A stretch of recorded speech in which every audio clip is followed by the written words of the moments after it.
एक गांव में महेश नाम का एक हलवाई रहता था। उसकी दुकान दूर दूर तक मशहूर थी। आसपास के सभी गांव वाले महेश की दुकान से ही मिठाई लेते थे। भाई मजा आ गया, क्या लजीज रबड़ी है।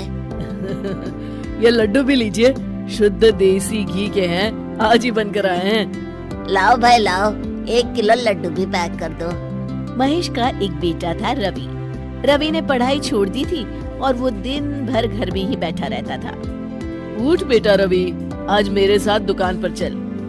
मैं वहाँ क्या करूँगा पापा? अरे दुकानदारी सीख बेटा, आगे चलकर ये सब तुझे ही तो संभालना है। मुझे ये सब कुछ नहीं संभालना। मैं वीडियो गेम खेलूंगा, फिर दोस्तों के साथ बाहर जाऊंगा। हे भगवान, इसे थोड़ी अक्ल दे दो। ऐसे ही चलता रहा तो आगे न जाने इसका क्या होगा। महेश बड़बड़ाता हुआ दुकान चला जाता है। दुकान पर ओ घसीटाराम, मुझे थोड़े चक्कर आ रहे हैं, जरा पानी तो लाना। जी जी मालिक। सुन, मैं घर जा रहा हूँ, आज दुकान तू संभाल ले। जैसा आप कहे मालिक। महेश बिस्तर पर लेटा है। आपको बहुत तेज बुखार है, 1 हफ्ते बेड रेस्ट करनी होगी और ये दवाइयाँ लेनी होगी। हाय राम, ये क्या हो गया आपको? मैं तो 1 हफ्ते में ठीक हो जाऊंगा, पर दुकान कौन संभालेगा? आप फिक्र ना कीजिए जी, मैं रवि को समझाकर दुकान भेज दूंगी। आप बस जल्दी से अच्छे हो जाइए जी। अगले दिन रवि दुकान पर पहुंचता है। आइए आइए मालिक, मैं आप ही का इंतजार कर रहा था। क्यों?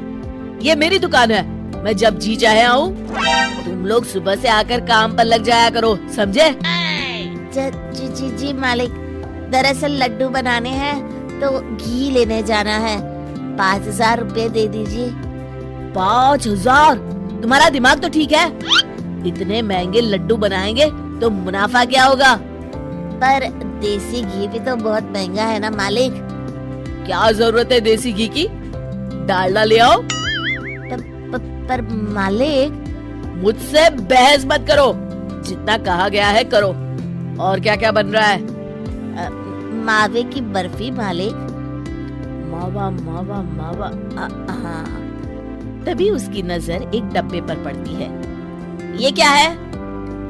ये रवा है मालिक। एक काम करो, हर 1 किलो मावा में 200 ग्राम रवा मिला दो। पर बर्फी का स्वाद बिगड़ जाएगा मालिक। जितना कहा है करो, अब जाओ यहाँ से। अगले दिन। क्या बात है रवि बाबू, आपके पापा दिखाई नहीं दे रहे? अब उनकी तबीयत खराब है। अच्छा भाई अच्छा। बस उन्हें ये बताना था कि वो आज आए नहीं तो उनकी मिठाई बड़ी बेस्वाद लग रही है। लेना है तो लो, वरना चलते बनो। अरे अरे अरे, ये कोई तरीका है ग्राहक से बात करने का? चलो भाई चलो, यहाँ से चलो। अगले दिन। भैया, कल जो मैं लड्डू ले गया था उनका स्वाद बड़ा बेकार लगा। महेश बाबू का नाम सुनकर बड़ी दूर से आया था। 200 रुपए में इससे अच्छा और क्या मिलेगा? सुबह सुबह मनहूस बातें मत करो। कुछ लेना है तो लो, वरना फूटो यहाँ से। रवि के इस व्यवहार के चलते 2-4 दिनों में ही ग्राहकों का आना कम हो जाता है। मैंने तो सोचा था कि कम पूंजी में ज्यादा मुनाफा होगा, पर यहाँ तो घाटा हो रहा है। आखिर चक्कर क्या है? लगता है ये दुकानदारी मेरे बस की नहीं। महेश ठीक होकर दुकान लौटता है तो घसीटाराम उसे सब कुछ बताता है। हे भगवान, इसने तो मेरी सालों की मेहनत पर पानी फेर दिया। अब क्या करेंगे मालिक? कुछ नहीं, सबसे पहले तुम पहले की तरह शुद्ध और अच्छी मिठाइयाँ बनाओ और मुझे गांव के उन सब लोगों के नाम बताओ जिनसे रवि ने बदतमीजी की।